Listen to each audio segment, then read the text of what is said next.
নমস্কার বন্ধুরা, চায়নাদত্ত রান্নাঘরে সবাইকে স্বাগত।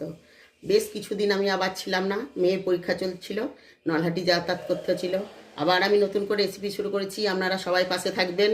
আর রেগুলার এখন আমি রেসিপি করব, আপনারা সবাই দেখবেন। আলু দিয়ে আজ আমি রেসিপি করব পরোটা। তেল দিয়ে দিয়েছি কড়াইয়ে, এবার দেব একটু লঙ্কা আর জিরে। এবার দেব আমি 2 চামচের মতো আদা বাটা। এবার আমি দেব ধনে পাতা কুচানো, হলুদ আর লবণ স্বাদ মতো। শীত পড়ে গেছে, নতুন আলু ভরা পরোটা খেতে দারুণ মজা।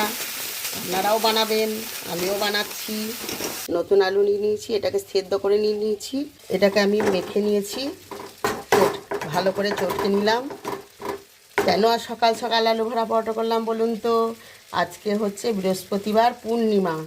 ওই জন্য কি খাওয়া যায়, লুচি পরোটা এসব তো খাওয়াই যায়।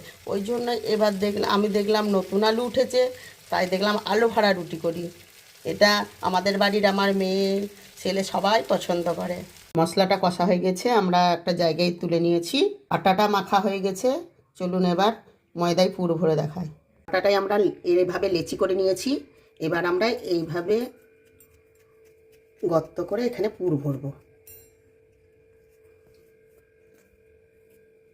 এতে একটু বেশি পুর লাগবে।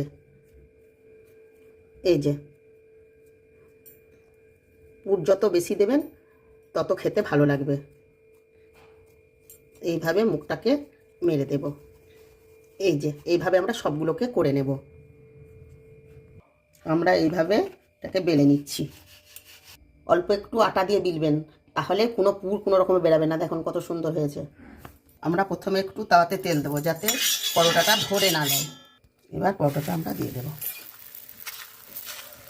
এই দেখো বন্ধুরা, আমার আলুর পরোটা কত সুন্দর ফুলে ফেপে গোল হয়ে গেছে। এইভাবে আলুর পরোটা করবে, খাবে আর দেখবে। আর অবশ্যই ছোট্ট ছোট্ট আঙুলে একটা লাইক দেবে।